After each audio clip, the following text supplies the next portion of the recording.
question, what is a woman, is constantly being asked. But no one ever asks the question, what is a man? No, what should a man be? Like, how will men improve themselves?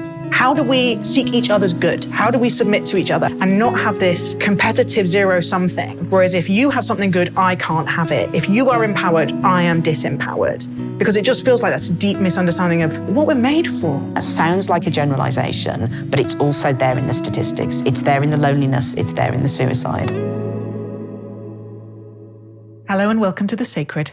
My name is Elizabeth Oldfield, and today's episode is the recording of a live event we did with Caitlin Moran, Times columnist and author and all-round national treasure. I hope you enjoy listening as much as we enjoyed being there. Cheers. Cheers. Good evening, everybody. What a joy to see you here. Welcome to The Sacred Life. My name is Elizabeth Oldfield, and if by any chance you don't know what you're doing here, we are a podcast about the deep values of the people shaping our common life. We want to get to people's philosophy, how they're trying to live, and ideally learn how to listen with curiosity and openness to people who might have a different philosophy of life from us, or might be trying to live towards a different set of values. So I am going to keep this short because I think it will be unusual for anyone in the room to not know Caitlin Moran. She has been one of the people shaping our public conversations for, this feels impossible, but I want to say 35 years? Yeah, probably. 34? Yeah. Started when I was 18. Yeah. Wow. Now 50. Look at that skin. I'm not going to go straight into asking about serums. Yes. It's all the cheap ones, yeah. She's a screenwriter, an author, a columnist, a comic, and a very meaningful voice for many of us. So please join me in welcoming her to The Sacred Life.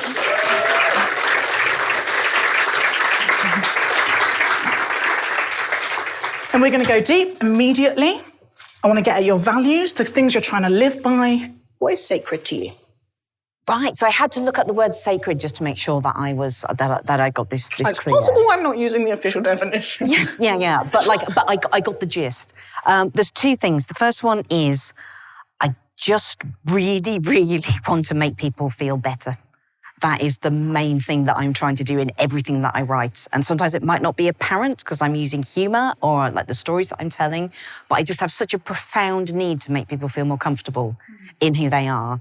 I guess a lot because of my childhood, but it's to an absurd degree. Like, not only just trying to make people feel comfortable in conversation or in the way that I write or anything that I create, but if I'm watching, say, Ant and Dec's Saturday Night Takeaway, and Ant and Dec go into the audience to talk to an audience member, and the conversation is even slightly awkward, I am so mortified by that. I have to put my hands over my ears. I roll into a ball and I have to scream to my husband, turn it off, I can't handle it. Because I know that audience member will feel uncomfortable and remember that awful moment for the rest of their lives. And I can't bear that I'm not there to sort of step in and change it.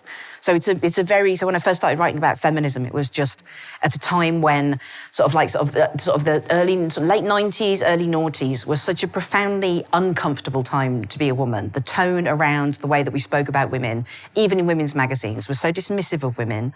It treated them as essentially disgusting items that just needed to sort of vajazzle their vaginas and buy a designer handbag, and then they would be decent people. It was just we were chasing Amy Winehouse down a street, and Britney Spears was being so pursued that she'd gone to hospital on a gurney. And I just wanted to start a conversation with women where I just put my arm around them and went, life is weird. And I know that you are made to feel shame and awkwardness, and as if you're a series of horrible, dirty secrets and you can never be good. And I just want to make you feel better about yourself. And then, everything that I do is just to try and make people feel comfortable. And then the second one is my sense of sacred, of being awestruck, and a sense of majesty, because I looked on the Cambridge definition, is just living things. Like I'm I'm one of those people, if you see me walking on Hampstead Heath, that is literally hugging a tree. that is walking past a mushroom and going, "You've done a good job there, mate." Like taking my monocular out of my bum bag and watching a goldfinch, boring people with it. And it extends even to plants. Like a couple of weeks ago, I had to cut down my winter flowering clematis because it got a bit leggy and it was making the fence look tatty. And I was so upset that I had cut down this thing that had been growing for 5 years and just doing its job. Like I was in a really somber mood for the next 2 days. I kept apologising to it as I put it in the compost bin, just going, "I'm so sorry, mate. You were just doing your thing, and like I've come along, and is it pruning or is it murder? Like I'm really sorry that I've got in the way of your vibe." So those are the two things, like just wanting people to feel comfortable and better, and just being profoundly moved by everything that is alive, and just really wanting to cheer it on its journey and make sure that it's okay. I feel like body positivity for leggy plants is going to be your next. Right, it's okay to be leggy. Yeah. It is okay to be leggy. Well, just dress everyone's welcome appropriately. here. I just need to get in an understory of maples, and then I would never have seen the legginess of that clematis. My hunch, like most things, is that the values that we try and live by are, as you've said, embedded in our childhood. So I'd love to hear, and some people are very familiar with your childhood and some people won't know about it at all. So can you just tell me, like, what were the big ideas in the air, political or philosophical or religious or other, usually implicit, not explicit, that formed you? Well, so ours is such an unusual and complex childhood. So my dad was raised a Catholic by nuns, and he was very down on those nuns. He was left-handed, and they tied his hand behind his back and made him write with his right hand. So he did not like those nuns. As Jesus said that they should. Yeah, exactly, yes. It's there in the Bible. Thou must write with thy right hand. Yeah. So then he had become a hippie in the 60s, and he'd had a lot of psychedelic experiences, and believed that he was a shaman that was beyond karma, which certainly manifested in his parenting style. And we brought up, so they were, I mean, it happens a lot more now, but I think it was quite uncommon in Wolverhampton on a council estate in the 80s. They sort of had made up their own religion, which were comprised of everything. So in our front room, our wallpaper, which was magnificent, was covered in Hindu gods. They'd got from a place called Harmy Travels in Wolverhampton, presumably for Hindu families. It was extraordinary. We had lots of Buddhas around the house. We had Tibetan tankas. It was a sort of real sort of ragbag philosophy of sort of general sort of just all the religions all in one place, basically. But I was the oldest of 8 children, and I think often if you're the eldest child, well, I mean, your parents say it to you. Your parents go, you're the big kids and you've got to look after the little ones. So you're just inculcated with this thing straight away. Especially if you're the oldest child in a big family, like you're in a kind of middle management role. You're not quite a parent. You're not quite a child. You're kind of sort of shuttling between 2 floors. So yeah, it was a sort of a deep responsibility that I was there to look after people. Yeah. And your parents were on benefits. You've written about parts of the month where there was lots of food, and parts of the month where there wasn't very much food.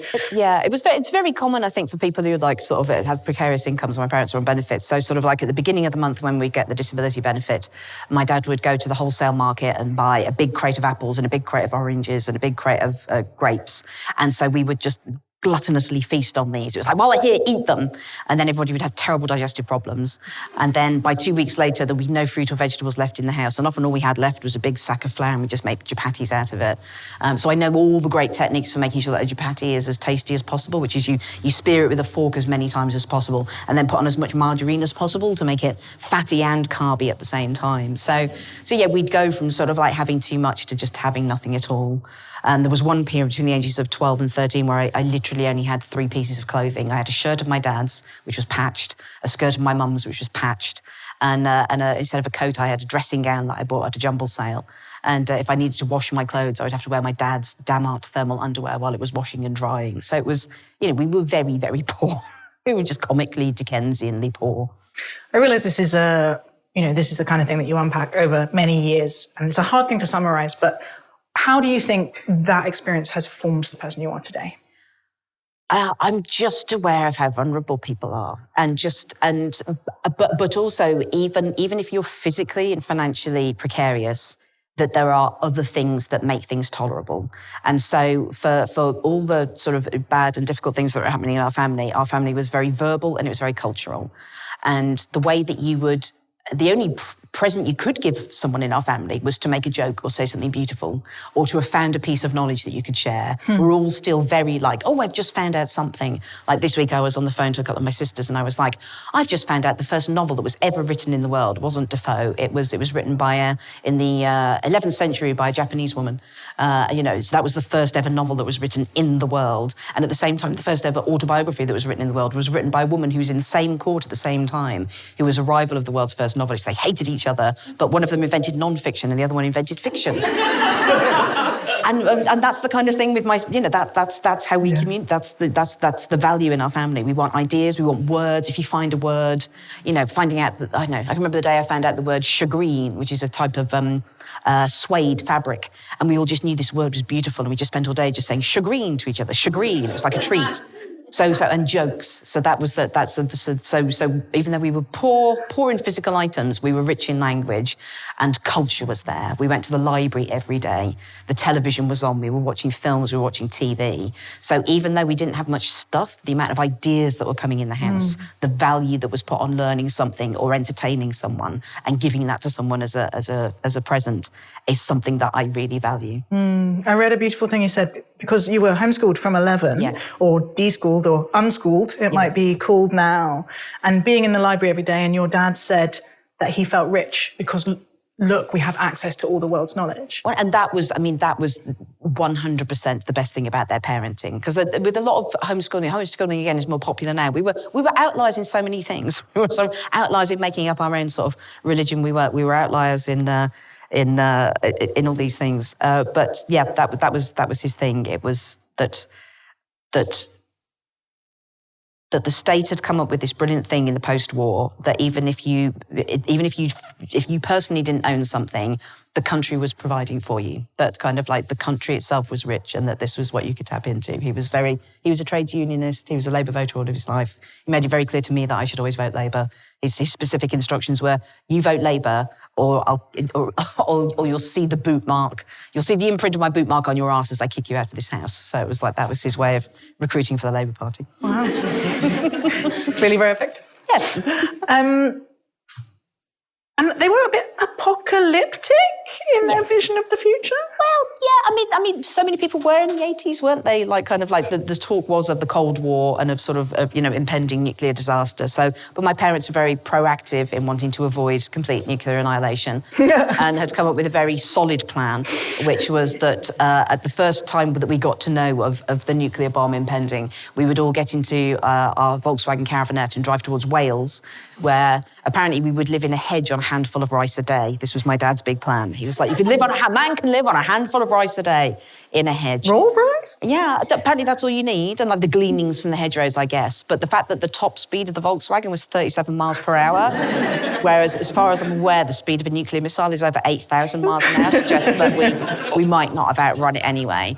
But yeah, no, so we were definitely brought up with, like, you must survive a nuclear war. But I have to say, one of the lovely things about being 50 is that, if heaven forfend, a nuclear war should come to us, so there's been increasing conversation about this, I'm actually really happy to die in the first nuclear blast now. I don't want to survive in an irradiated wasteland, kind of fighting people hand to hand for the last rat. I just hope I'm right in the epicenter and just it's all over in a second. It's like, it's nice to know you haven't got to try and, in advance, work out how you'll survive a nuclear war. Just give in. It's fine. Go down with the ship. Yeah, just take a problem off your to-do list. Like, I still haven't got around to hanging those curtains in the front room. I don't need to plan how to survive a nuclear war. I just give in. It's not a legacy that everyone's childhood gives them. Yes. And it sounds like we're always writing. You wrote a novel when you were 13, published when you were 16, became a music journalist very young. I would love to hear about the formation of that, being thrust into the limelight as a writer at such a young age and then a TV presenter. Like, how did that shape you in the moment? What was going on with, like, young Caitlin? Who's she becoming? Well, it meant that I sacrificed all the principles that I held most dear in exchange for the promise of cash. Because as I nobly opened this with about I'm a person who cares about people, I only want people feel better, or all I want to do is this, I've got such a big heart and I'm such a good girl. The whole deal with being a music journalist in the 90s, working for the music press, was that you were valued as a writer if you did massive hatchet jobs. Like, if you could be the person that wrote the nastiest review of a band, then you very quickly rose to the top of the pecking order of that magazine. And so I went from just being the kind of person that would literally be picking worms off pavements and going, here you go, mate, to writing the most thunderously poisonous reviews of bands, just, at the age of 17, 18, 16. I started there at 16. And this went on for a while, and I became more and more dreadful. I reached my apogee. There was a band called Ned's Atomic Dustbin from the Midlands, and I wrote a review where the conceit was that I was at their funeral and that I was the priest and I was throwing earth onto their coffins going, it is just as well you were dead. Your music was so terrible that you have done the world a favour by dying. I was just, and I walked into the office the day that it was published, just kind of like, yep, I think I'm the king of the castle now. I've outdone everybody. And this one bloke who worked there just sort of took me to one side and went, it's not very nice. I don't think that's you. And I just suddenly had been so high that I thought I'd cracked it and I was doing the right thing. And I was so mortified by this man that I really valued the opinion of, that he had just suddenly gone, that's not you. You looked me right in the eye and went, that's not you. That I, first of all, recanted being a bitch and only wrote positive reviews from that moment on. And secondly, I married that man, and he is the man. I'm still married to him. Because he knew, he just looked at me and went, this isn't you. Yeah. And one of the things that I love the most, it happens very rarely in life, but when you meet someone who tells you who you are, it's not something you should ever crave, because that will lead you down terrible paths. But every so often someone will come into your life and they will look at you and they will see you more than you do in that moment. And it happened to me again when I met Russell T Davies, the writer of Doctor Who and Queer as Folk. And when I'd started as a TV critic, I'd written a couple of, sort of gone back a bit and written a couple of sort of hatchet jobs again, because I just hadn't learnt my lesson the first time around.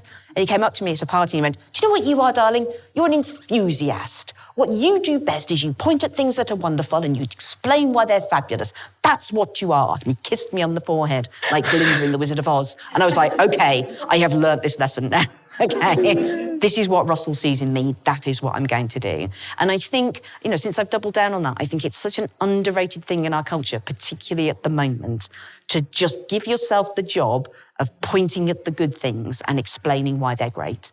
At the moment, we're such a culture that is all about seeing the things that you disagree with and wading into battle and defining yourself and performing to an audience that agree with you and tearing down this thing that you dislike, whether it be in politics or religion or culture, whatever it is. And nothing good ever came of someone spending all their time trying to destroy someone else's ideas or ethos. If you genuinely think their ideas are wrong and yours are better, the best thing to do is take all that energy and time and spend it showing why your idea is great. Build the new thing. Build the thing you think is better. Create something. It's so, you spend all your life trying to reduce something to rubble, but even if you have proven that person wrong and completely destroyed whatever it is they're doing that you don't agree with, all you've got is a pile of rubble. The next thing you need to do would be then build the great thing that you thought was better. So just miss out the rubble-causing bit and go straight to the bit where you're building something fabulous. And then be in that idea, having such a great time that all the people you disagree with look over and go, that looks more fun than what I'm doing. Can I join you? And that's the one thing that I keep, that I've really tried to inculcate in my kids. Do not spend a minute arguing with people that you don't agree with. Just do your more fabulous thing, and that's the best way to change the world. Yes, it sounds like a philosophy of life to me. Right. It's the only way. It is the only way to do it. Because I think most of us also, underneath it all, we don't like fighting and arguing with people. We're told that you've got to go out there and fight for your principles, and if someone's wrong on the internet, go out and do it. But, just look at the mental health statistics, and since this has become our culture, underneath it all, we're peaceful mammals. We don't want to spend all day going around telling people why they're wrong, and I think just rediscovering that thing, rebelling against this idea that you must constantly be pugilistic and just going back to who we were when we were 12, which is don't want to fight with anyone. Don't want to fight with anyone, just don't want to do my own thing. We need to rediscover our little 12-year-olds that are just I don't want to fight with anyone, just want to get on with people. And the way that you've written about feminism really speaks to that, just celebrating what's good and beautiful. And I'm really interested in the origin story, and I'm trying to figure out, did you read Adrian Mole first and the bit about Germaine Greer in there? Yes. Or did you go straight to the female eunuch? No, I read about, it was mentioned in Adrian Mole. I remember it. Yes. Because I was like, oh, a life-changing book. I'm going to go read that one. I never did. Well, I mean, there's an amazing thing, like, if you reread Adrian Mole every couple of years. So I read it first when I was 11, and to me, Adrian seemed like a really sophisticated young man that had it going on. We should probably explain what Adrian Mole is for all of the young people in the audience. Oh, my gosh. Okay, who doesn't know who Adrian Mole is? Put your hand up. You're welcome here too. Oh, my gosh. You are welcome here. Okay, well, you've got the most delightful thing ahead of you. It's a book published in 1982, and a middle-aged woman called Sue Townsend, who was working class and broke, wrote the greatest depiction of what it is to be a teenage boy ever written.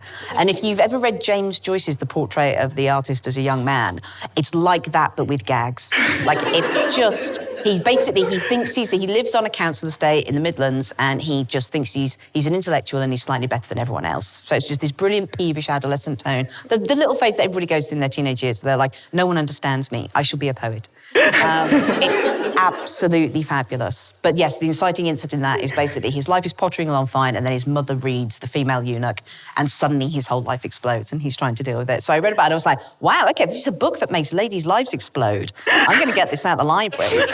And read through it. And previously, my understanding of feminism was from my father's understanding of feminism, which is that if my mum was asking him to do something or nagging about something, he'd go, all right, Jermaine Greer, reel in it a bit.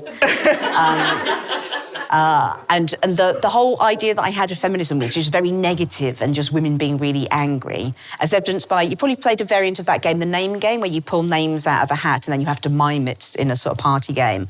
When my brother pulled Jermaine Greer out of the hat and he had to mime her, his whole mime for Jermaine Greer, and indeed the entire concept of feminism, was that he went, women say no. And in some ways, that is feminism. It is a lot of women saying no. But there's a whole lot more to it than that. It's the idea of equality, and it's a joyful thing. And it's the greatest idea that we've had as a species. Because 150 years ago, women could not vote. You were not allowed to have a bank account in your own name. You were the legal property of first your father and then your husband. Like, our lives were curtailed in so many ways. We were not seen as genuinely human. We were seen as like 3/4 of a proper human, i.e. a man.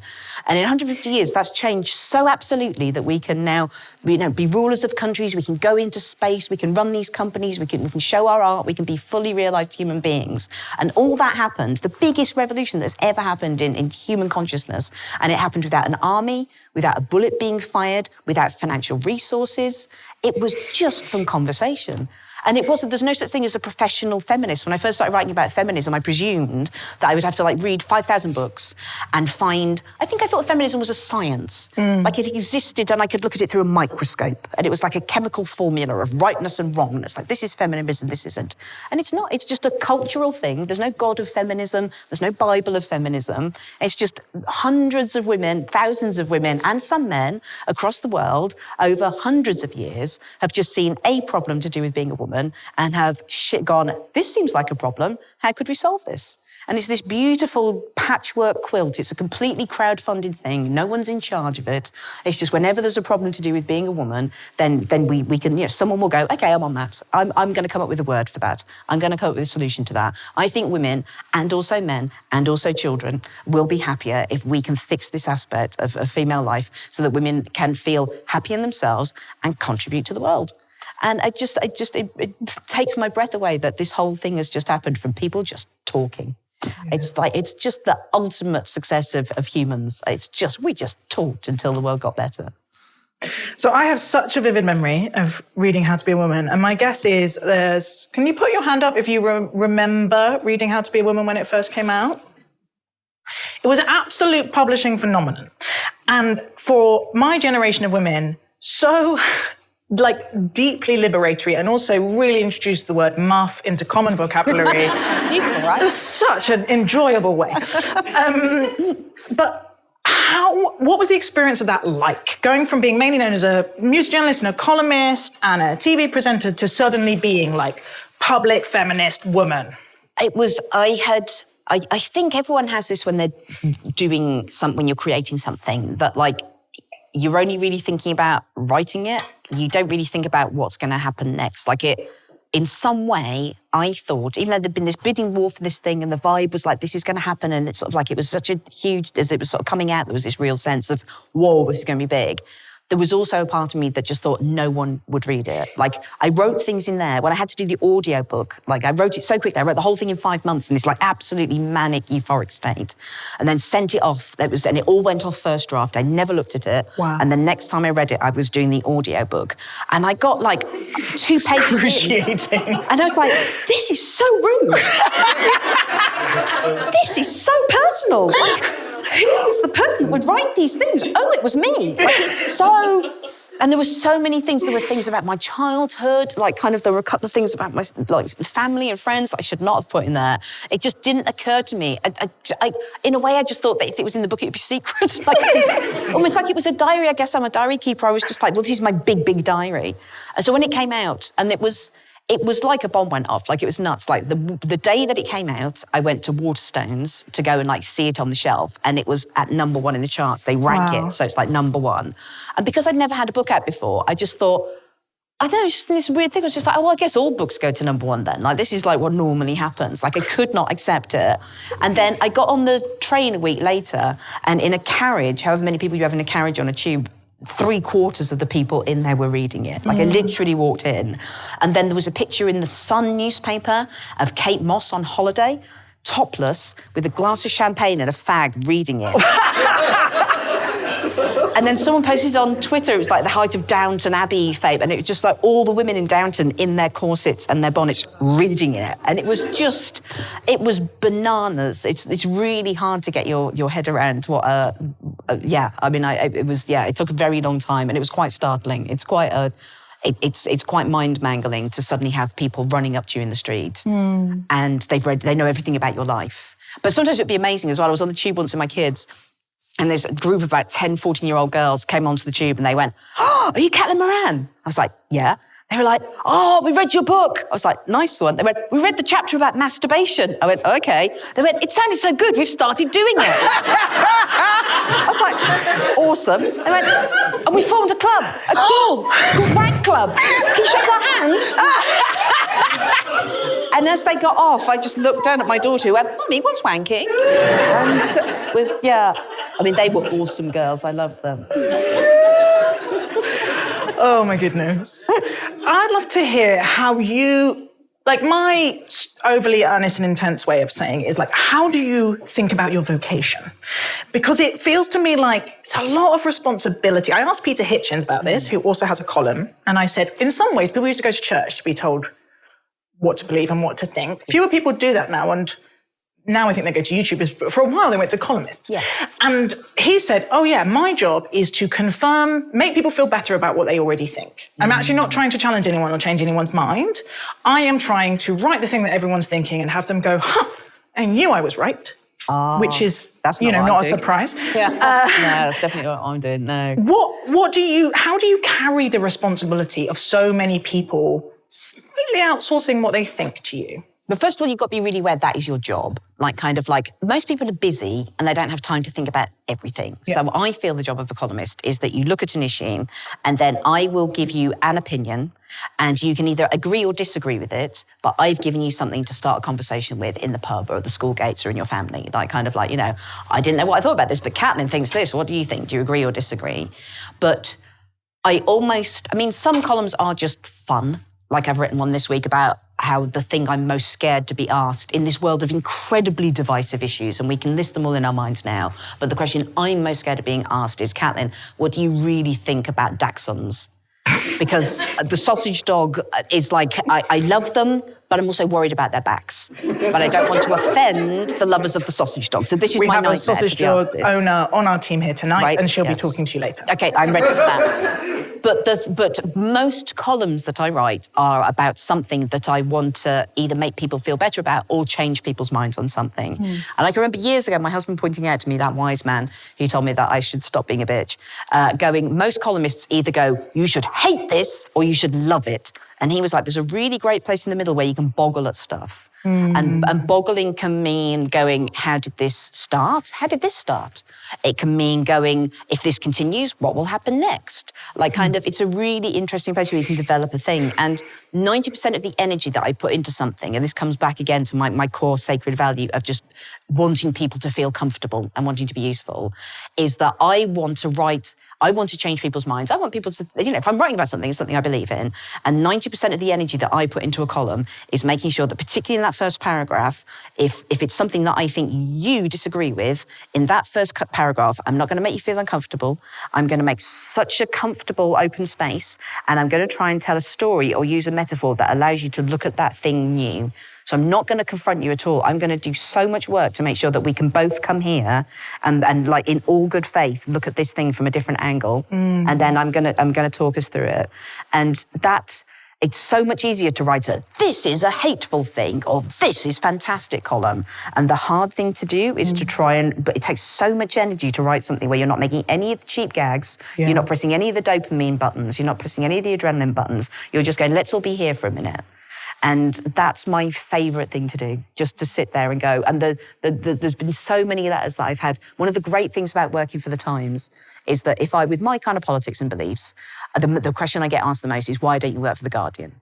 And I'm not going to change anyone's mind who reads The Guardian. But if I'm writing for the Times, I can change people's minds, which is obviously what I want to do. And also, I think it's really good to be writing for an audience that a lot of the time, their first response would be to disagree with you. And to find a way to talk to that audience and not confront them and not be hateful and just go, hey, look, do you want to have some fun? Let's go and run around with this idea for a bit. Let's see where we get at the end of it. And that's the thing that I love the most. That's the real mental workout. In my world, we'd call that a posture of hospitality. And it is a very sacred thing, I think. Yeah. And it's also making me think about poetry, because I think there's a writer called Marilyn Robinson who talks about the liturgy of the ordinary. And as you said, boggling at things. I feel like the ability to help us pay attention to something in a way we don't normally. Like zoom out and go, you've just been taking this for granted, but like take a second, isn't it extraordinary? Oh, this is that whole Blakean thing of the world in just one grain of sand. This is so into. One of the things my dad used to say in his shamanic post-drugs way that I never understood as a child was, be aware. He just keeps saying, squat next to you and go, be aware. And at the time I had no idea what he meant. But now at 50, I get it. I want to see everything. I want to notice everything. There's an amazing book that I'm reading at the moment. It's called On Looking. I can't remember who it's by, but the format is brilliant. It starts off, she just walks around her block in New York and writes down what she sees. Then she walks around the same block with her 3-year-old child and notes what they are seeing and stopping and looking at. Then she walks around the block with a geologist who goes, the sandstone from these buildings is from Indiana, and this is marble from Italy, and explains what here, look, you can see a tiny fossil mark in the outside of this building. Then she does it with a naturalist who points out what's happening on the leaves, does it with a man who's an expert in fonts, so he can look at all the signs in the stores and explain what era they come from, and he's really angry about kerning and layout. And it's just... then does it with a doctor who's like got a kind of Sherlock Holmes ability to watch the way that someone walks and can diagnose what illness they would have. I think it's one of the most profound books I've ever read, because it is just like there are layers to how you can look at anything, and just that idea that I don't want to miss anything. Like to be conscious is such a small, amazing thing in this universe. The rest of the universe is, as far as we know, not conscious. Like we are the only, right here, right now, when we're alive. Like this is it. It's such a tiny little thing. You just dance across the fire and you're back out again. And I don't want to miss a bit of it.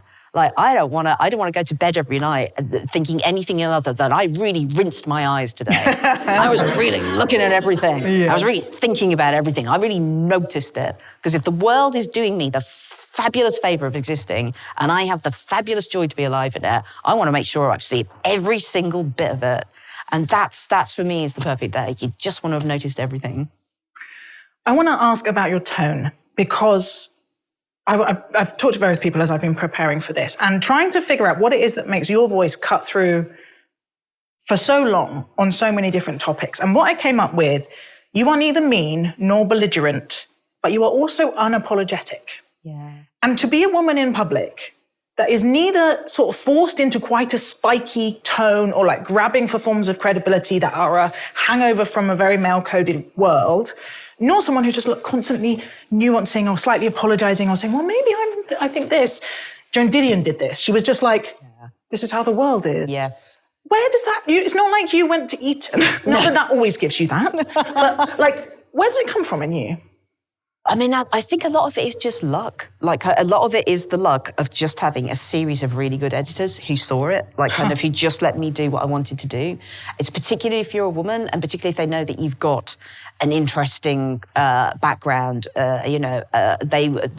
you will be milked for all the tragedy in your life. And then if you go, okay, well, I've now run out of tragedies, like, how are I now? They'll go, well, either go and have some more tragedies, but we are simply not interested in you writing about anything else. There's a kind of industrial complex of women only being able to talk about their misery, or being driven into just being kind of like bitchy and spiky and like, oh, look at the woman being awful, like it's like a bearded lady at a circus, women being bitchy.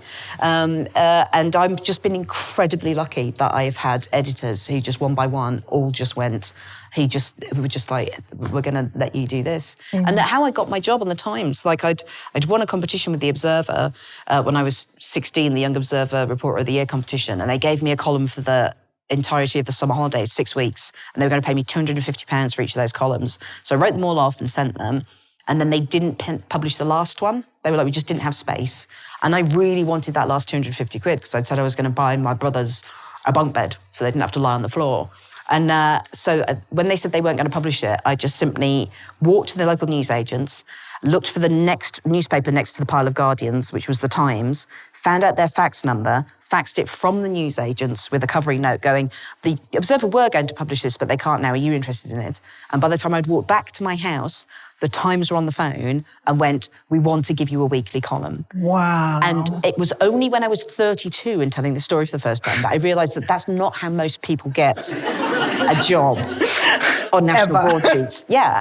So it's just that I've been just so lucky that every single time that there's been a new editor at the Times, they have seen what I'm doing. I don't think it's anything other than that, because it's certainly not that I'm going in and charming them. I never go into the office. The last but one time I went to the Times office, I was waiting in reception because I don't have a pass. And I kept ringing up to my editor going, can you let me in? Come and get me and let me in. She went, I've been down to reception 3 times, you're not there. We worked out in the end that I'd gone to the Times building in Wapping, and they had moved from there 10 years before. Like that's how infrequently I go into the office. So I'm not throwing my weight around. I'm not being charming. I'm not persuasive. It's just purely that I just send them a copy every week that they still like. Keep reading it. Yeah. So tell me, I realised when I got here that I had accidentally dressed entirely in the branding of your hardback book to your left. Love this. I appear to have as well without realising. There's now a paperback which is different colours, which I'm a bit annoyed about, which you can buy afterwards. Tell me, as the public woman known for talking about feminism, why this felt like the book that had to come next. Well, I mean, first of all, I'd run out of things to talk about being a woman because I still haven't started the menopause yet. So I was like, I just really have run out of life events of being a woman. But it was because I just had this creeping realisation. I vainly thought that when I wrote How to Be a Woman, my kids were like, 5 and 7 when I wrote it. And I was so aware of what a car crash your teenage years are if you're a girl, and particularly in the climate and the culture that we had at that time, that I was like, okay, if I write this book now, I'll have solved all the problems of women by the time they get to their teenage years. So like it will make the world better. And unfortunately, that did not occur, and the world was still a toxic place to be a teenage girl by the time they became teenage girls. And I was just getting them coming back from school just saying, boys at school now are saying that feminism has gone too far, that feminists are Nazis, that kind of like women are winning and boys are losing now, that kind of like, and also using incredibly abusive language. The school WhatsApp would be full of like porn, like really abusive, horrible stuff. And the language that boys were using around girls was just, had really notably changed. 5 years before, young boys seemed to be just as excited about feminism as girls, but there'd been a very sudden cultural sea change, presumably because of the influence of the manosphere and Andrew Tate. So, and the main thing they were saying, my girls were saying, is these boys are angry. They're really angry about women. And I found that really intriguing because whenever you meet a cohort of people who are angry, you know that they are scared underneath it. Like anger is fear brought to the boil. So it's like, okay, what is making this generation of boys scared of women and what's happening with women and feminism? And when I started to think about it, like this wave of sort of new wave of feminism that kicked off in maybe sort of 2010, 2012, to us, to people of my age, it's like this is a very recent corrective to 10,000 years of patriarchy. Like you just think, oh, it's a really new thing and everyone gets the context. We've got to start talking about women and sort of, giving them a bit more of a role. because they've fallen behind. But if you're a 15-year-old boy, that's all you've grown up with. Like, all you've heard is it. And the broadsheets every week are full of things like 50 women who are going to change the world. The bookshops are full of 50 kick-ass girls from history. The pop charts are dominated by women. And the only things you'll have heard about men and boys is things like toxic masculinity, typical men, typical straight white men. And the amount of times that I sort of when I was doing live events and I'd say, if you were a parent and you've got a teenage boy and a teenage girl, what kind of things would you have been saying to your teenage girl? And what kind of things would you said to your teenage boy about being a boy? There isn't really a conversation or a language about how fabulous it is to be a boy in the same way that we have very recently and brilliantly invented for teenage girls. And like the part of me that sees unfairness and like wanting to make people feel better was like, okay, we've done this incredible thing for teenage girls. We've invented this whole new language and this whole wave of positivity and joy. We've increased the lexicon of female role models unbelievably in the last 15 years. I want to do the same for boys. I want them to be the same for boys. And for a couple of years, I was so sure that a man would see that and want to write that book or try and start that movement. I was just like, well, a woman can't do that. And after a couple of years, I was just like, and by that point, Andrew Tate was so big and it was like genuinely starting to affect the culture. You could see it going mainstream. But I was like, well, I'm going to have to do it anyway. And I know I won't be the person who gets across to those teenage boys, but maybe I can get this kind of thinking that I've done about it to their mums or their dads, and they can start those kind of conversations. Because there's a dolorous list of what is happening to boys and men at the moment. So boys are more likely to be excluded from school because of disruptive behaviour. They're more likely to be put on medication. They're less likely to go to university or further education. They're more likely to be addicted to drugs, alcohol or pornography. They make it the majority of the homeless population. They make it the majority of the prison population.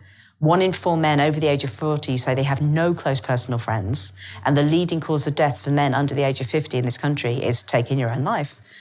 And those are the kind of things that when women were talking about the problems that women faced, and we had that kind of list of the problems that women were facing, we invented a feminist movement. We came up with the language, we started the conversations, we organised, we looked at legislation that would change that kind of stuff. We started charities and refuges. But there isn't that, culturally, men don't like to complain about their problems and they are not good at reaching out to each other. And that sounds like a generalisation, but it's also there in the statistics. It's there in the loneliness, it's there in the suicide. So I just wanted to go, feminism is the only thing we've ever existed for talking about the problems of gender. And it worked for women. We should be able to use the same tools that we have for talking about the problems that women have and apply them to the problems of men. That seems fair. Feminism is about equality. And for a long time, it was about bringing women up to the place that men were in. And now, in many ways, it feels like you've got to bring men up to the place where women are. There are drawbacks to each gender, but we are acting for women, and then we are not really acting for men. Anyway, I wrote it and I published it, and everybody hated me. It got such an online backlash. I was so shocked. It was, if you write books for women, you sort of go, hey, I've written a new book. They'll be like, well, I agreed with some of it. I didn't agree with some of it, but thanks. Yeah. There was a cohort of men that as soon as it was announced and no one knew what it was, they were just like, how dare you? How dare you? Why are you doing that? You think this is patronising? Rah, rah, rah, rah, rah. Yeah. It was, and there was also a very interesting split. There were men on the progressive left who were like, I presume Caitlin Moran has made wild generalisations and said men can't talk about their emotions. This is a completely outdated notion. I find it incredibly patronising. Fuck you in your book. And then there was a group of men on the right who went, I presume Caitlin Moran is saying that men can't talk about their emotions.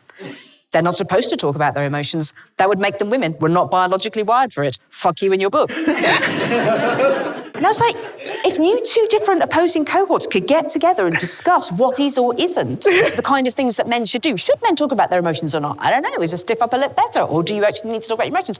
That's the kind of conversation I wanted you all to have. I'm not suggesting any solutions. I'm just describing a problem and kind of talking about things that have worked for women and making a lot of jokes about trousers and, and midlife crises and and just trying to give men a different way to talk about themselves that in the way that I've seen be so useful for women. But yeah, it was quite shocking. There was weeks and weeks of death and rape threats on Twitter. That was when I decided to abandon it. I was like, I can't be doing this anymore. No. Just wrote a nice, friendly book, just going, men, I'm worried about you. Yeah. It is remarkably, having seen some of the furore around it before I read it, and then coming to it and realizing just how affectionate God. it was a real shock. Because you have this line at the beginning, you're like, the trouble that men are both causing and are in.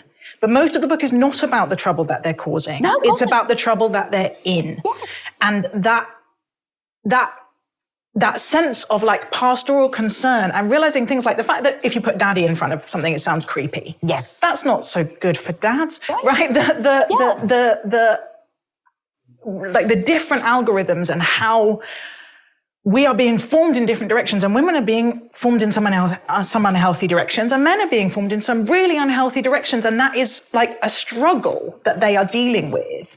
But they don't have the tools because if you walk into any bookshop, there's a section that's the women's section. And there are self-help books for every stage of a woman's life, sort of like childhood, puberty, motherhood, the menopause, like how to deal with your marriage, how to be a good friend, what to do when you get cancer. Like this massive section, women's section in every bookshop.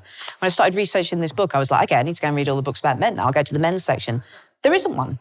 Like there is no men's section. And I was like, well, that's a glaring unfairness. Like there aren't these conversations. Women, the question, what is a woman? How should a woman be? How are women supposed to organise is constantly being asked. We are constantly bombarded with advice. Right? But no one ever asked the question, what is a man?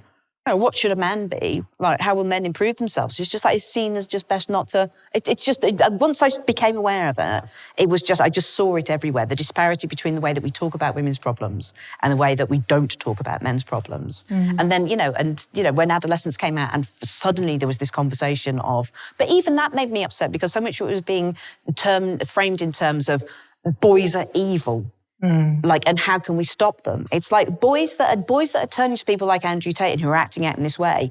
No one does these things or acts in this way or has these ideas that feels happy in themselves, that feels like they have alternatives, that feels like they have a different way to give themselves power, that feels like they have a different way to be seen in the world. Like this is the only thing we've put on the table for boys. I feel outraged by the lack of resources and inventiveness and joy that we've put into young boys' lives because I can compare it to what we've been doing for teenage girls in the last 15 years, and it is night and day. And I just hate the fact that when you hear the word man or boy now, it's presumed that it's bad news or trouble. Yeah. In the same way that 15 years ago, when you heard people saying woman or girl, it was bad. It was always just, well, here's someone who's been murdered. Here's someone who's been raped. And that has really changed now. Now it's all about first woman in space, or first female CAO to earn $1 billion. But you forget, very recently, you would only really hear about women and girls when something awful had happened to them. And now, that's where we are with boys and men. And I was like, no, I want to put some joy in this. And I just want to get something going here and talk about it. Yeah. Well, your book has provoked many, many big discussions in the office. The Sacred is a podcast that speaks to people from all different perspectives, backgrounds, politics, metaphysics.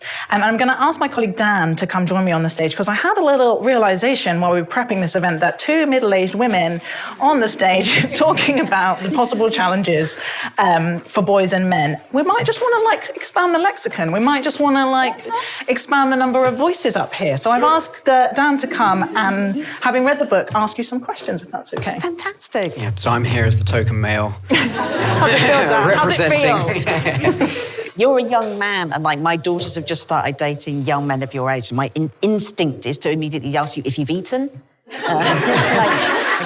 Are you warm enough? Are you okay? I have eaten. Good, yes. You sure? Yeah. Dan is an unusual young man in that he has two children. Oh, two really? children. Oh, yeah. Yes. Young people look younger all the time now, don't they? Once you get to 50, I can't work out these days if someone's genuinely good looking or if it's just that they're young. Everyone young looks staggering. You talk to a young, beautiful person, they're like, no, I'm considered ugly in my school. How? Look at your glowing skin. Go for it. Brilliant. So you mentioned this list just now of the various issues that are facing men today, and there's a portion at the end of your book which I found very moving where you do touch on this. And I've been listening a lot to Richard Reeves at the moment, who runs the American Institute for Boys and Men, and he looks on these issues across the States and talks a lot about this. And he's done some looking into, as well, the notes left by men who take their own lives. And the two most common words used are the words useless and worthless. And I was listening to him the other day, and he was talking about how, as society has moved away from traditional gender roles, men as protector, as provider, and moved into a space where women have reinvented their role, their place in society, and men haven't in many ways, as you note as well.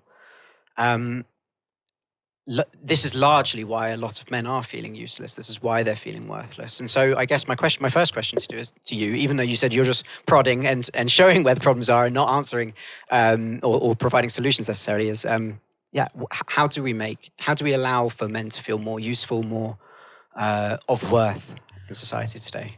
Well, it's interesting because I wanted to end the book with joy. We've been talking about the problems of men and the things that they struggle with. And I wanted to make that, because I think every movement starts with positivity. Like if you start with negativity, you want to be talking about what's good about men. So I went on Twitter when I was still on Twitter. It was just like, I'm writing a lot about the problems of men, but tell me what you love about men. Tell me the men that you admire. Tell me what you love about men. And thousands of people were replying, and they were sort of saying things like, useful, loyal, protectors, providers, all these kind of things. And they are all true. But then the woman popped up on my feed and pointed out, yeah, but women do all those things as well. Like women are protectors, women are loyal, women are providers also, and always have been. And I think that part of the problem is that if you see it as something that's like a zero-sum game, either one gender can have it or the other, then both are disadvantaged because some people are better naturally than others, and we work together as a team. And when you say, how can men feel less useless and how can they find their purpose? Like, without being too 4 o'clock and passing the joint around, like that is the big question of life, isn't it? Like kind of the fact that it's being applied to men is like kind of that's everyone's quest. Like that's the question we all have to have ourselves. I don't think when people, when people go, what is the meaning of life? What is the ultimate question? It is that. What is your use? What is your purpose? How are you going to find meaning? Like, and unless you have, and at that point, if you go, I don't know. I do feel hopeless. I don't feel there's any ideas on the table. Then your quest is to go out there and notice things and look at things and you find wisdoms and absorb stuff. And if you don't feel that you have any of those options on the table as a young man or a boy, then that's what we need to be talking about. Why are these resources not there? Like I often think that the thing that you want most as a young child or a teenager is something like an Argos catalogue that just gives you all these life options, that just shows you different jobs and different religions and different things that you can do with your body and different places you could go and the different kinds of people that you can meet, so that you know all these options. Because I know coming from the council estate, particularly in a pre-internet time, the only things that I thought were possible were either what people in front of me on that estate were doing. And then I started reading books and I was like, oh my God, there's a million options. I read every autobiography and memoir in that library. And I was reading about round the world solo female sailors. I was reading about Laura Ingalls Wilder living in the woods. I was reading about Jo March writing her books. And I was like, okay, input. And that's why culture is so important. That's why conversation is so important. Like, we don't really need a men's movement, but certainly politics can't help. Like, kind of when men say, how do I find a use or a purpose? It's like, well, yeah, that is the big question. That is cultural and that is social. And if you don't feel that those ideas are there, then that is your quest. And I'm led to believe that a lot of men like to believe that they can go on a quest. My brother was always like, I'm waiting for the knock on the door from Gandalf so I can go on my ring quest. He was very ready to go on a ring quest. And that is the quest. And we need to start selling that as a brilliant thing. And if you look at the narratives in most films that are positioned to men and boys, the general structure of a female-centered thing is women go on this quest. The typical thing of like a coming-of-age film for a girl is that she doesn't know who she is. She experiments with 4 or 5 different looks. She'll go and be friends with the bitchy girls. For a while she'll be successful as a bitch, but she realises she's gone a bit too far, and then she finally realises who she is. Then there's a musical number, and we're done. I think we need more films like that for boys, because that is kind of what boys need to do as well. Instead, they're kind of like, they have magical powers or they've been bitten by a spider. And like kind of, we don't really see those narratives for boys, which is you need to go on a quest. You need to go on a quest. That's great, because I wanted to ask you about that. That was maybe one of my bigger qualms when I was reading your book, is that I think you came down a bit harsh on Marvel. So I grew up... I'd say on a pretty steady diet of Marvel films and not many novels in my teen years. And I think there is something, I mean, you mentioned Lord of the Rings there as well. There's definitely something there about these sorts of archetypal virtues, these heroic virtues that you find in these characters. I was explaining to him, I've got a 3-year-old at home, and he's been recently getting into the Hulk. And he mostly likes him because he's green and he smashes things. But he asked me, like, is the Hulk a bad guy? And I was like, no, he's not. He's someone who, because of this thing that happened to him, he's all of a sudden got a lot of this anger inside of him. And then the arc of the Hulk story is him learning to take this anger and use it in a constructive way that actually is heroic and brings about opportunities to save society, the society that he's in. And so I don't know, do you think that the stories that are there for young boys, young men, are in a way kind of doing that, but maybe not in a straightforward way? The thing is, obviously one of my fundamental beliefs is you don't destroy anything. I've been wry about the Marvel Universe, but my problem with the Marvel Universe in relation to men is that women are watching the Marvel Universe, we're watching all the superhero movies, we're watching Lord of the Rings, we're watching Star Wars, and we're reading novels about people's interior lives. And we're learning what it's like. When you read a book in a way that you do not get in a film, and I've written films and written TV and I've written a book, when you are reading a book, it's you and the author together.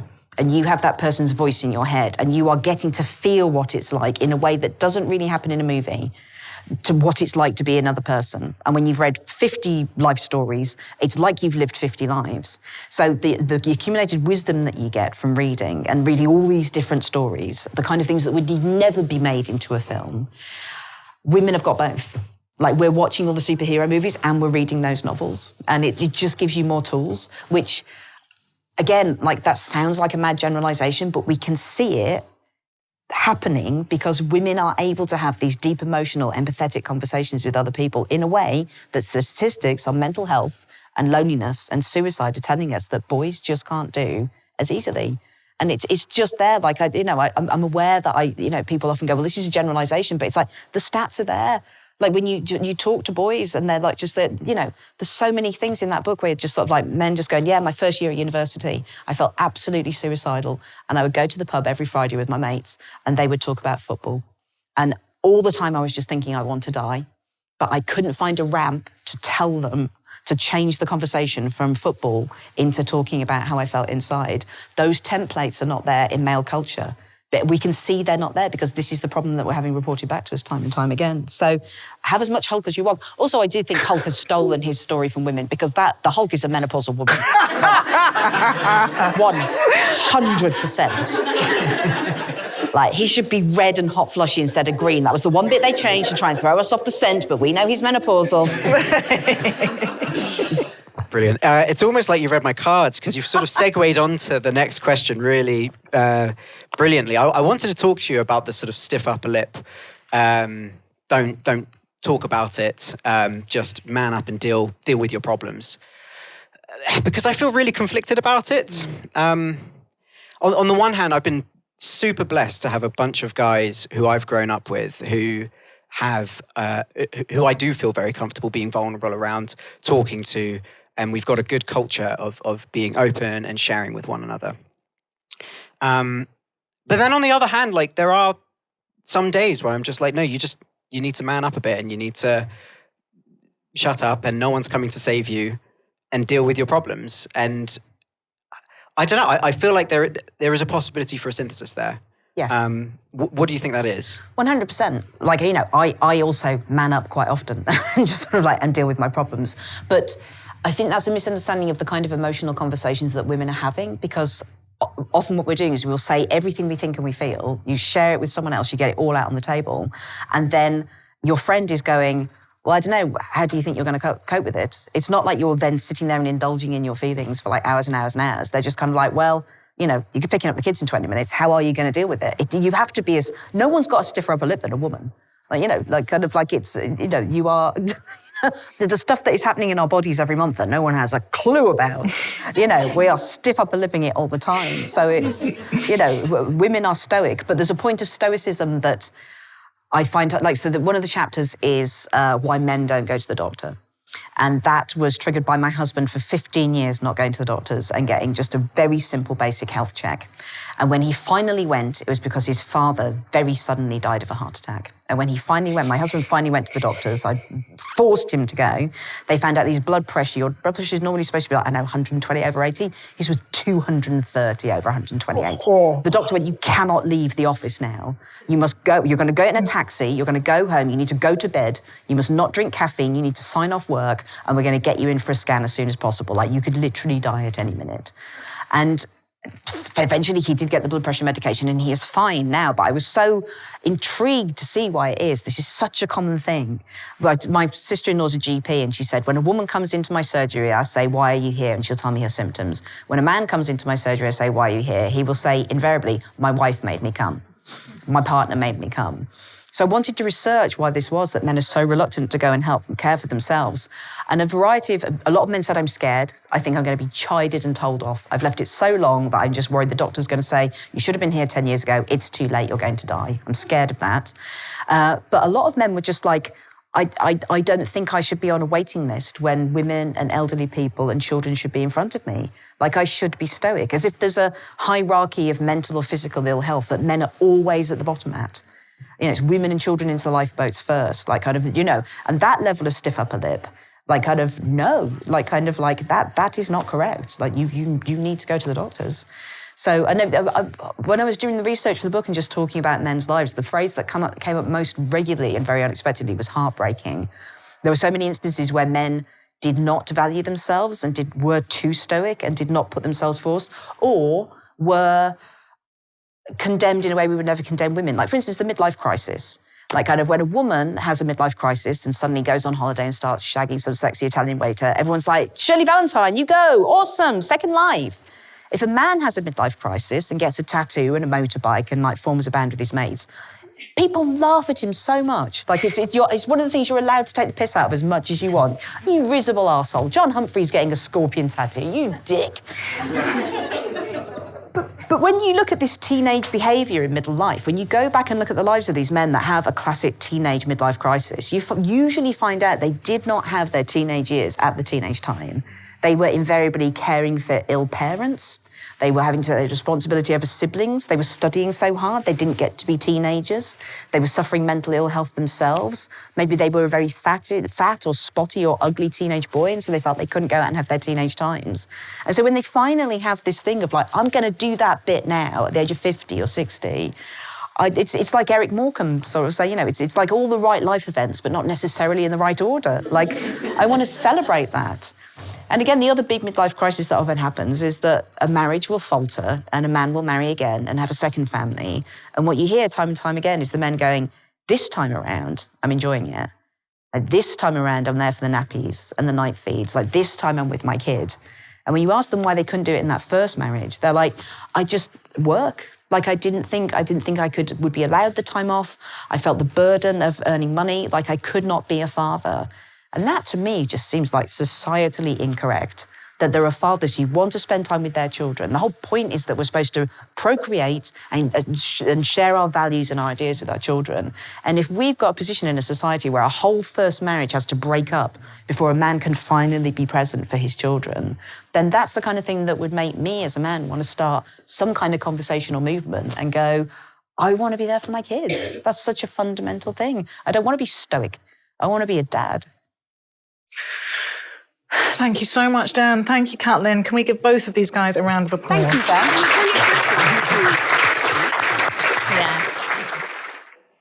Yeah. Who would like to ask Caitlin a question? Are there any particular differences or typically unique qualities between men and women that you think ought to be celebrated and emphasised more when it comes specifically to the question of how we're different? Oh, that's so interesting. Can I add a caveat? Can I add something? Because one of the questions I didn't have time for is, you talked a few times about generalizations, and as I was reading your book, I was like, let's park the fact that for some people, like, the idea of two expressions of gender they wouldn't agree with that. But just this idea that one of the things that feminism has done has, like, complexified the whole idea of a woman. Mm-hmm. How do we hold the tension between actually these categories are elastic and overlapping and sometimes helping us and sometimes constraining us and need to be like continually complexified and questioned and still offer us something meaningful to reflect about ourselves. And the fact that you've written books about men and books about women, which many people have found very helpful, indicates there is still something. But how, as you were writing and as you're thinking and talking about, how, like the fact that it's generalizations, but then there are some useful things to talk about. How do you handle that? I think the main thing that I do whenever I've got a big question is just read as much history as I can as possible, because that gives you an idea of how much is innate and how much is cultural. So for instance, in Queen Elizabeth's court, the thing to do if you were a man was to cry publicly and passionately over poetry. Like it was a real kind of like, sort of like willy waving exercise to be the biggest and most emphatic sobber. Like you would just want to be the most emotional man, the most moved by poetry, in a way that now we would be like, that's seen as a very unmasculine thing. So it just reminds you of how much in the 11th century Japanese court, the thing that would make a woman beautiful would be blacking out her teeth.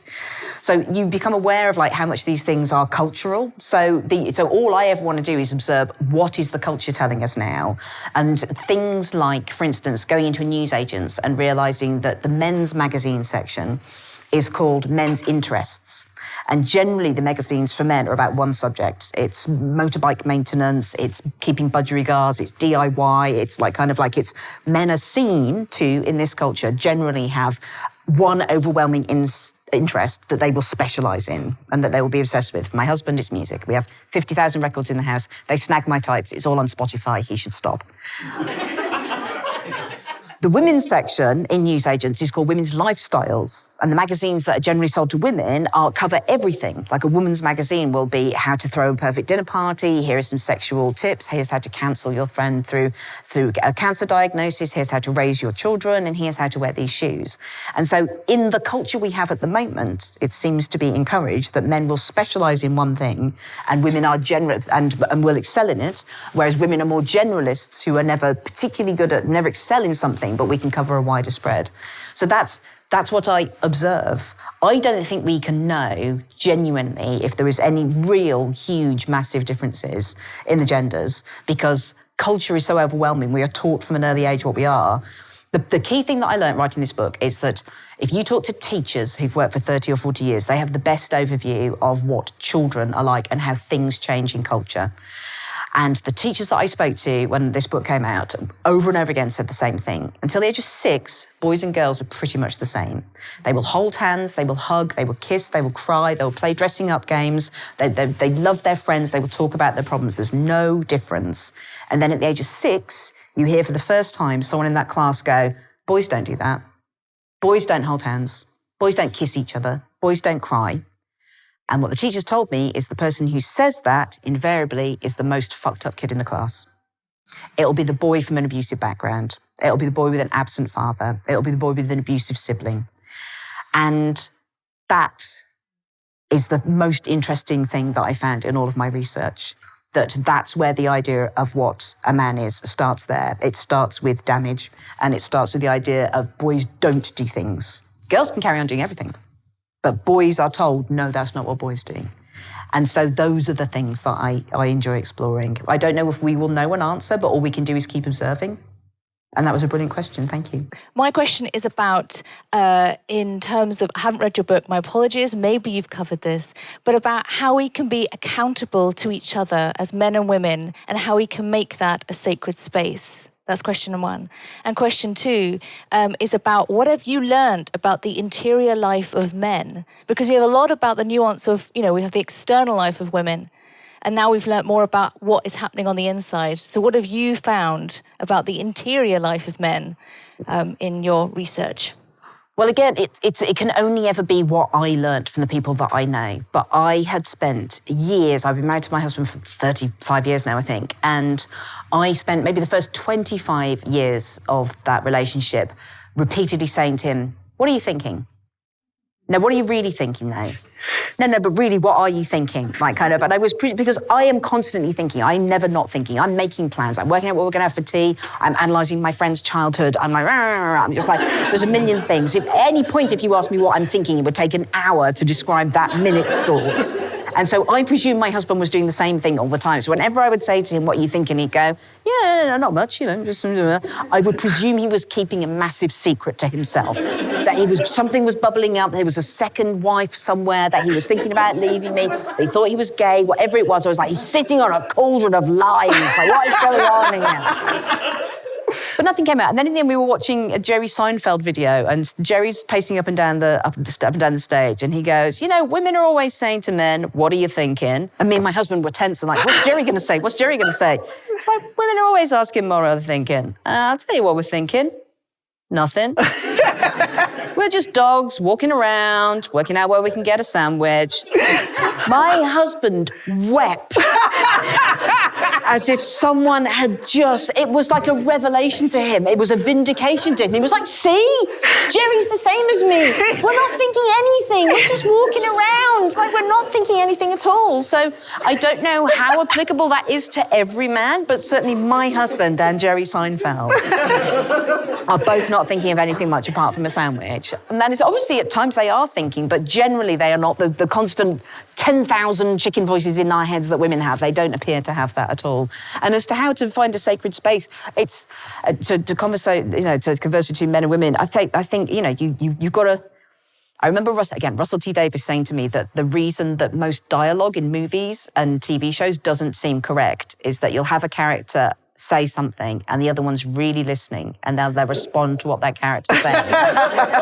And he goes, that's not what it's like in real life. Most people are listening to someone talking and go, when's he going to stop saying things so I can say the thing I want to say? Like, kind of, we are not listening. And it's getting to that thing, I sort of sometimes have to, again, I think when you're really aware of the briefness of life and how extraordinary it is to be conscious, I sometimes just allow myself to have a shiver of pleasure of just going, I'm going to ask my husband a question and I'm going to listen to what he's saying and I'm going to be so interested in that and I'm going to ask him a million follow-up questions. I'm really going to learn everything that's going on in his head right now and just have that sudden thrill again of just going, oh my God, if I ask you anything that's going on in your head, you will tell me. This is so exciting. Like, kind of, just enjoy the moment. Power of listening is very on brand for us. Could we have the mic here at the front? Go for it. What I want to ask, I'm curious, when you were talking earlier about the way you saw the world and that this kind of incredible, which I identify with as an artist, that you talk about. I could tell you're an artist. You're wearing a kerchief. Do you want a kerchief? It's the sign of the artist. No, that's because it was cold. It's a jaunty artistic kerchief. That's your tell. That's your tell. Anyway, I was very curious because, it was like you're an artist, right? And I teach art students. And the thing I've seen change, and it applies to both girls and boys, to young men and young women, is the loss of confidence. I've been teaching for about 35 years, students, and the students are just completely different now. I constantly wrestle with students who have, both boys and girls, although they're mostly girls doing art degrees, to be honest. But the loss of confidence constantly shocks me, constantly, that they have, what you were talking about was a kind of interiority, having an interior life. Yeah. It seems to me that we're bringing up children not to have an interior life.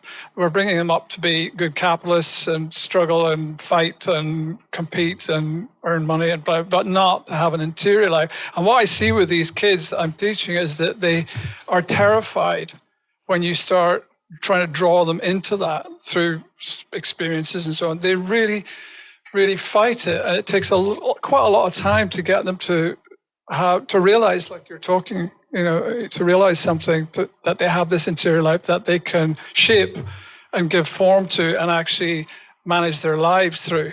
That is both fascinating. It's amazing hearing you say that and also chimes so much with what I'm observing. It comes from a slightly different angle. But first of all, young people, the question, whatever job they want to go in, whenever they come to me for advice, whatever it is, how to be an activist or how to be a writer or whatever it is they're interested in doing, and you talk to them about it, and you say, okay, well, what do you see your biggest problem? What are you most scared of? They will say, I'm worried I'll do something wrong. I'm worried I'll say the wrong thing. I'm even worried I'll ask the wrong question. And it's interesting that you're saying that there doesn't appear to be an interiority. And aside from capitalism and being a consumer and all this stuff, they lead public lives now. Like that Andy Warhol thing about sort of like everyone being famous for 15 minutes, like kind of like that is happening now because everything is online. Like you are thinking of, I come from a generation that doesn't have that. But like, for instance, when I stopped being on Twitter, my publishers went, well, you need to be on some kind of a social media platform, go to Instagram. That's a great place to sell books. And I was like, well, I'm not a visual person. They were like, you just find something and post it, just fucking sell some books. And so I'm on Instagram and I get my phone and I could feel within 10 minutes, my brain changed and this terrible anxiety sweeping over me because I'm walking around with my phone going, well, what do I put on Instagram? Like, do I take a picture of my shoe? Like, kind of like, I'm eating breakfast now. Is that? And suddenly you're seeing the whole world through. What am I going to post? What am I going to show? What show am I going to put on rather than what do I want to eat for breakfast? What do I think about my shoes? It was a terrifying switch that I found repulsive and terrifying. And I think that is the way that so many kids have been brought up now. Like there is this, you have an audience. You will perform. Like kind of it is all exterior. And I find it's a really interesting, we were talking about this before, I think we're in a really interesting experiment now. I'm absolutely convinced that we will quite soon look back at this era of social media in the same way that we look at people smoking in the 1950s. We'll be like, it was so obviously dangerous. We did not know. We thought it was cool. My grandmother was told to smoke during pregnancy. Like kind of like, that's, you know, we thought fags were good for us. And then we very quickly realised when people's lungs started hurting and they died, it was really bad. And similarly, you can the proof is already there because you just look at the mental health rates in young kids now. And then when you hear stuff like that as well, that they're literally being severed from their own interior voice because you can't, if you're constantly having to tell people your opinions and show people your life, it's the same thing you see with child stars. It's like you keep pulling up a carrot while it's growing and exposing it to the sunlight. It's just going to grow like weird and stunted, or it's never going to go orange, it's just going to be green. And I think the same thing is happening when a child's consciousness and sense of self is forming. And the first thing like 8-year-olds want to do and 10-year-olds want to do is put stuff on the internet, like be seen, be validated. Everyone wants a mirror, don't they?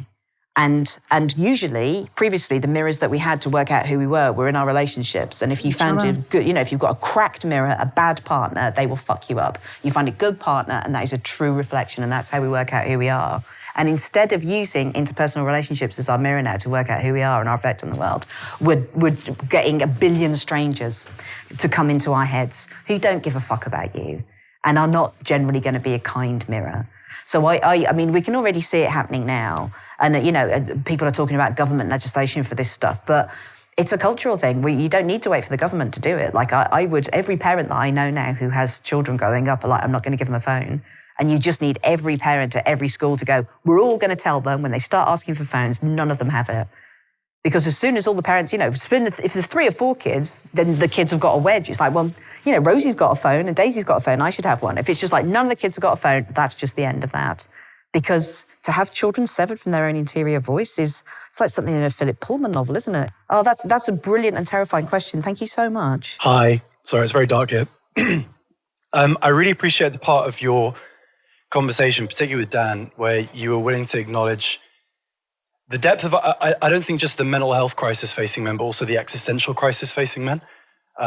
In the post-industrial, post-feminist world that we're living in, what is the role of men and to what extent is that the root of a lot of the things that you're correctly pointing out around male suicide and depression? And I also really appreciated the fact that you're willing to acknowledge and really go after the role of story and myth. It's important for anyone to ground their lives in a broader myth or sense of story that they can hang their own individual lives on.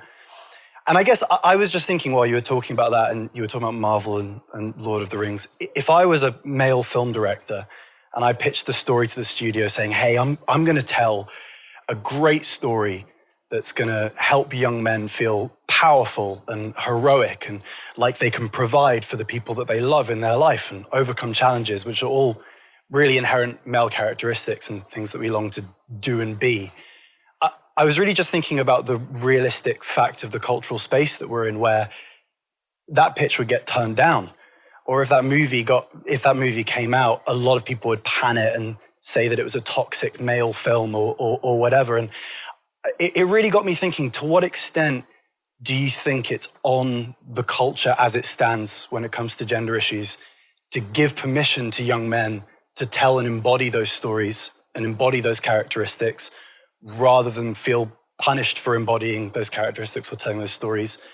And as a tag on, I guess with young men, with what we're facing in the current cultural space, like a lot of the solutions that are being offered by the culture at the moment are quite feminine in nature, talking out our problems or being emotionally vulnerable. When many young men, and I'm speaking out of my own intuition, out of my own social experience, actually want to engage in our emotions in a very embodied way, in a way that's more traditionally male. So I'm really asking, like, given that a lot of the people who are holding the cultural space are people who've grown up in feminism, to what extent do you think it's on you to give us permission to do manly things without fear of being punished for being manly or telling manly stories? Oh, you know what? You need to not worry. It's a brilliant question, but you need to not worry about, women don't need to give you permission, and you don't need to do it in relation to women. Like, you've got a male audience. If you've got a story to tell men, you don't need to worry what women think about it, and you don't need to be given permission by women. If you've got a really cool story that now is the time to be told, and you're telling it in a really exciting way, that's, I didn't think anybody was going to read How to Be a Woman other than women. My publishers were like, you better hope a lot of women buy this because no man's going to buy it. And over 30% of the audience for that book was men, because they were like, oh, I'm interested too, in the same way that women will watch action movies. Like, it's not gendered. And when you're talking about being a provider and what are the roles that men can have, well, it depends how far back you go in history. Like, kind of when we were an agrarian society, it would generally be men and women living together, raising a family, and both doing the farming, and both, processing the animals and both raising the children together. So depending on how, we're thinking of it as a post-industrial kind of 20th century thing, that men must go to a factory and women will be housewives at home. But you go further back in history and it's completely different. And similarly, when you're talking about the way that men express their emotions and you want to do it in a more embodied way, even when I was growing up, it was like men are the ones who are good at words. Men are Shakespeare. Men are Shelley, men are Updike. They are telling their most innermost thoughts. They are speaking the most beautiful things. They are talking of absolute gut-wrenching sorrow and heartache. Hamlet is talking about despair and mental illness. So that's why with all these things, when we're talking about a crisis in masculinity now, or what are men going to do next, the further back in time and the more about history you read, the more you realize at some point in history, everything that you think is female has been male at some point, and everything you think is male has been female at some point. In the 19th century, pink was a boy's colour. You would put young boys in pink. And now it's blue, you know what I mean? So don't worry about what women think, because when women invented feminism, they were just like, I'm just going to talk to my girls. So if you want to do something for men, don't worry about us. Do your thing. And if it's cool, we'll be there going, I'm buying tickets for this. I'll watch this. But never worry about what the other guys are doing. You've got to just talk to your people and do your thing. Then you won't be having to worry about, don't have our voices in your head. What's your voice? Tell your story. And if you're thinking this stuff, there's bound to be a lot of other boys who want to hear that too. And find them. They'll be so glad you did it. It sounds like you have a movie pitch. I would like to hear this movie. That is an opportunity.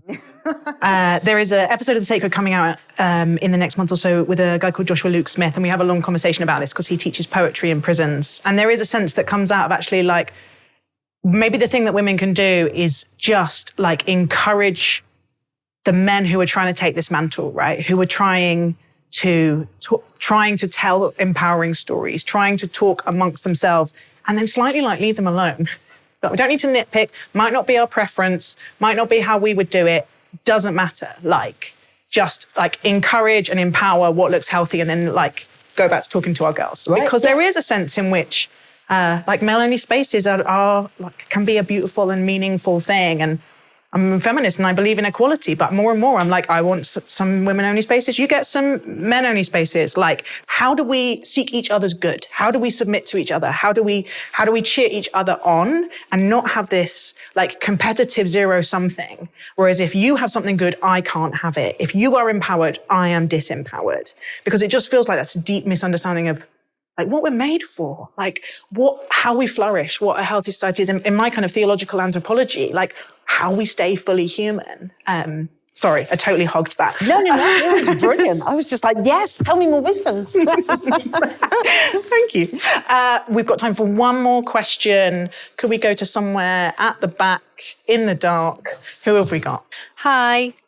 I've got at points this evening a sense from you that your life can be stressful, whether it's publishing a book which gets slated on the internet by what feels like millions of people, or maybe just opening the newspaper every day. And I'm wondering, like, what steadies your soul? Like, how do you, propel yourself forward? That's a really lovely question. I was incredibly anxious until about 5 years ago. I look back now and I'm like, I used to, you know that scene in Pulp Fiction where Uma Thurman dies and then they inject her in the heart with cocaine and she just sort of wakes up like that. That's how I'd wake up every day. It would be like, and I think all the like sort of super productive people that I know have all gone through that phase. I think of it now as being like, you know, incredible anxiety and worry and kind of like, you know, these aren't stable jobs. And in order to be able to succeed, you do have to do 150%. And we love doing 150%, but 150% just doesn't exist and it's not maths and you can't do it and it makes your belly hurt. But I think of it as being like your industrial era, like at the beginning of your career, it's like the beginning of the industrial era. It's like the start of the 2012 opening Olympics ceremony. It's like those chimneys have to go up. Isambard Kingdom Brunel is going to dirty up those rivers. Like, I know, like there's going to be orphans going up chimneys. Like it's dirty and that's how Britain becomes rich. That's how you forge your empire. And then there comes a certain point in your career where you're like, okay, I need to switch to a cleaner energy. I cannot run on anxiety alone. And like when the new book that I'm writing at the moment, I'm halfway through writing, is called How to Be Hopeful. I was like, that is probably, I felt like that would be the useful thing that would make There's a lot of appetite murmuring in the audience there. As at the beginning, I want to make people feel better. I was like, that feels like the book that needs to be better. And there's one chapter where it's talking about there is some good things about anxiety. Like kind of there's a reason why our bodies produce this kind of like natural cocaine-y kind of thing. Like if you need to do something incredible, it will kick in with those drugs, but you can't run on that forever. So part of it is like, here's what I appreciate about anxiety, but at a certain point you have to go, enough. Like I can't do this anymore. I'm 50, my adrenal glands are burnt out. And the last couple of years, which is sort of like the thread of the book, is learning how not to run on a clean energy. And I do all the middle-aged woman things now. I'm swimming in cold water in the middle of winter, and I'm doing my yoga, and I'm being mindful, and I'm hugging my trees. But the main thing that changed it for me, and the thing that really gets me through, apart from obviously my lovely husband and my lovely children, my lovely friends, is my dog. Because the dog taught me an incredibly important lesson. The first one was that within 24 hours of getting her, I realised that I had just been crouching next to this puppy going, you are so beautiful. You are so good. You're such a good girl. You're so clever. You're such a brilliant girl. And she had done fuck all. Whereas I had been running around like a blue-ass fly, Muggins ears, doing everything, and I had not said a single nice thing to myself compared to this dog that I'm eulogizing for doing nothing. And I was suddenly like, oh my God, like I need to treat myself like I treat my dog. My internal voice is so critical and so unpleasant to me. And yet this dog that is doing nothing I love, I need to see myself in this dog. I need to treat myself like I am treating this dog.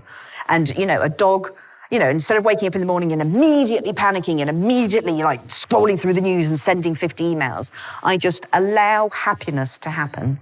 I lie there for 3 minutes. I do not look at the news. I do not do anything. And the dog, which always would have done this, will crawl up to the top of the bed and just lick my face while staring at me going, I love you and life is brilliant. And that's such a beautiful way to start the day, but it's also so profound in its way. Like a dog will show you how to be happy. All it knows how to do is be happy and enjoy its life. The dog wants to go for a walk every day. Turns out I need to go for a walk every day. I enjoy that as well. Like the dog wants to regularly eat its good meats. I need to regularly eat my good meats. Like, I can't not eat all day because I'm working. I need to have lunch. So once you start treating yourself like your dog, your life becomes a lot better. And finally, I realized the most profound thing of all is that to be deep and profound and a bit sad for a moment, you hope in your life that you can give your partner a perfect life. You hope that you can give your children a perfect life. You hope you can give yourself a perfect life, but you can't. Because bad people come and bad things happen and there are disappointments and you are crushed and you cannot give anyone you love and not yourself a perfect life.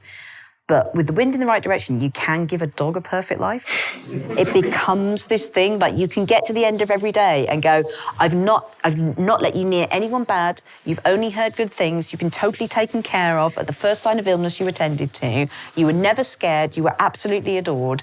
I have given one thing on earth a perfect life today.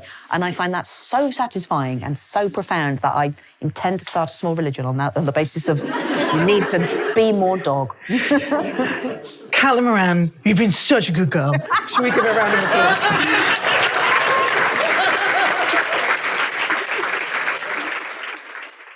Well, that was just a really enjoyable evening. And of course, that was because Caitlin is good company, and also because of all the amazing sacred listeners that came and asked questions and chatted to us and stayed for a really long time afterwards, talking to each other. Honestly, I was really nervous about this one, not because of Caitlin, but because of the topic of men and women and how we get along and what do people even think those things are, and how fraught often those conversations can become, even in the reactions to how we'd advertise the event, this sense that actually it really is these are quite tense topics. So it was a real relief, actually, to just be able to have a really honest, human and enjoyable evening together. Caitlin's sacred values, living things and making people feel better. I love the honesty of like that particular personality type that slightly overfunctions that you find in a lot of elder siblings. Often parents, maybe particularly mothers, end up feeling in that role where you're just very concerned about everyone else's emotional experience in the room. And I sort of associate that with generally being a bit harried and tired. And it was just really nice to meet someone who was like, oh yeah, I really just want everyone to feel okay all the time, but I'm also really funny and relaxed. There's no martyriness about Caitlin, which I really liked. One thing I noticed about her is she pivots to positive really quickly. And it's really interesting interviewing someone who has written and thought and talked about their life so much over so many years. Often what I'm doing on The Sacred is speaking to someone who's quite ideas-y and trying to help them be a bit more personal, to reflect on their own values and who they are and their life story and what's changed. And that's the bit that they find difficult. So it was both refreshing and interesting to speak to someone who has thought so deeply about their life story and how it's formed them and their values that it all comes quite easily. And I found this sense in myself of kind of wanting to dwell a bit more in the hard stuff, which I don't know what that is. Is that vampiric? Caitlin was saying there's this real thing, particularly with women, where we're kind of like rewarded for trauma mining.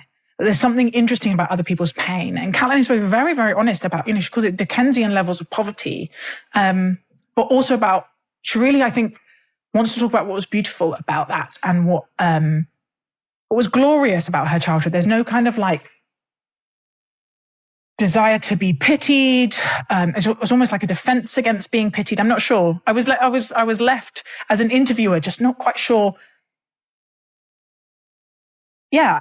Like I heard it, there's a Desert Island Discs with Caitlin, with Kirsty Young. She said the same thing, like halfway through the interview, like, I really like you, but also this is a bit frustrating because everything is so positive. But that's also what is so beautiful about her and her voice, right? This deep commitment to looking for the good and celebrating the good. So I was a bit ashamed of myself for wanting her to dwell on the dark stuff more. I don't know what that says about me and our wider conversation. I love what she said about the sort of formation of journalism, particularly when she was coming through about basically being like ripping people apart. And I think this is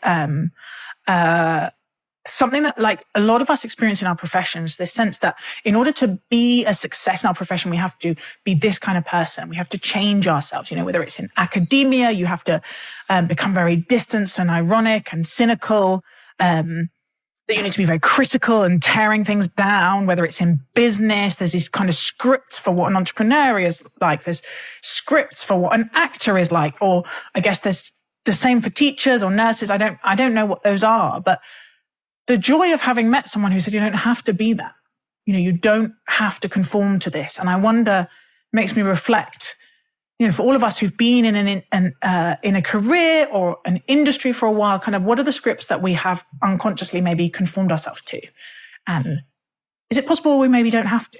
That the joy, I think, of being an outsider like Caitlin is that she came in and actually she could just send off a column to the Observer and then the Times age 16 and not know that that was a crazy and unlikely thing to do, and be able to write with the freshness of not knowing the scripts. What it would take to have the confidence to just go, I'm going to try and do this thing differently. I'm going to try and be in the world in ways that are more aligned with my values rather than performing perhaps a little bit of what is expected of me in my tribe. Feminism is women say no. It's going to really stick with me.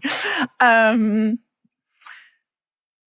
gosh, the stuff about being a first-time author and memoir, really, just like, to get personal for a second, my book came out a year ago, and it's nothing, it's not all about my life at all, but there are parts of about my life and my experiences, and I definitely had that same thing of writing it with this real sense of privacy, that no one's ever going to read this, that there was no risk. And there's nothing terrible in mine. I don't know what Caitlin's referring to in hers, but this real sense of actually, we don't really understand what it means to be writing something that will be public until it happens, and the responsibility of that. And some passages that I feel like I would write differently now if I had the knowledge of what might happen. So yeah, just that, the learning curve of the ethics, really, of writing both our stories and where they intersect with other people's stories in public. I really love what she said about doing the work of persuasion. And obviously this is something very close to my heart, that yes, you could be writing in The Guardian for other kind of lefty people or working class feminists or whatever it is, but to try and write about issues in a way that take people with her, that are trying to find reference points that other people can connect with, that do not exclude poor contempt. She said, press those dopamine buttons, not going for the usual gags, the usual suspects, but trying to find a different way into a subject to help people think about it differently. It makes me realize that's perhaps why she's been doing her column in the Times for so long, because frankly, there would be ways to write about the issues that she believes in and the places that she's coming from that would be quite annoying.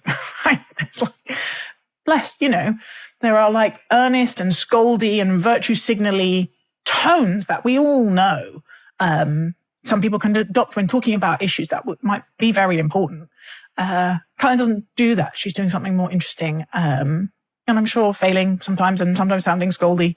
But it helped me understand how consciously she is attempting to create space for people to think differently. And then we got on to gender, the topic that I was more nervous about talking about. And I'm still left with this question about generalities, because I did, before we got to the event, I did have to just relax and kind of channel a little bit of Caitlin's spirit of being unapologetic, that it's sometimes okay to just talk in big sweeping statements, to know that they're not the whole picture, to know that these, nothing that we talk about can apply to everyone, right? But that there are some on average traits and tendencies that also show up in a lot of people's lives. And it is maybe healthy to have spaces to talk about those, as well as the experiences of people who might see themselves more as outliers. My colleague Nick Spencer has a very helpful piece about a kind of overcorrection in our moment, that for a long time we really just talked about the norm. We talked about average lives, average people, and people who deviated from the kind of social scripts in any way really did feel excluded and felt like their stories were never told, and that they suffered for that. And that what we've had in recent years is a correct swing to listening to the voices of people who might have more minority experiences, who might be in different, have different lives that the stories had not been told before. But that what his argument is that we have perhaps slightly overcorrected, and now we are only talking about those stories that hadn't been told before, and only allowing space for the lives of people who might have felt like an outlier or on the edge of things. And actually, sometimes it's nice to have space still to talk about the majority. as it were. And I find that quite a helpful perspective, that generalities are okay, as long as that's not all we're doing. But sometimes that's what we need, and it's all right.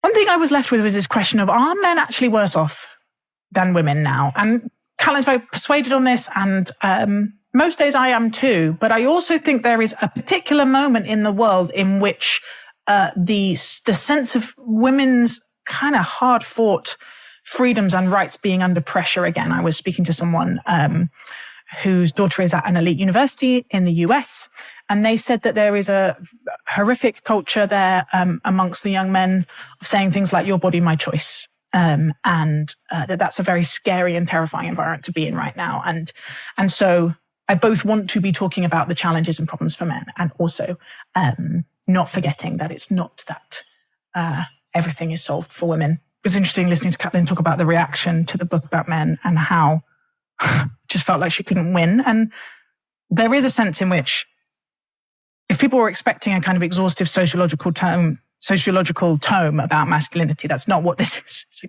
Caitlin Moran book. It's jokes and crowdsourcing things from Twitter and talking to her male friends and her husband and her daughter's teenage friends. But what it is an attempt to listen and an attempt to understand, and a kind of generous spirit towards a topic that very few other women have felt able to go near.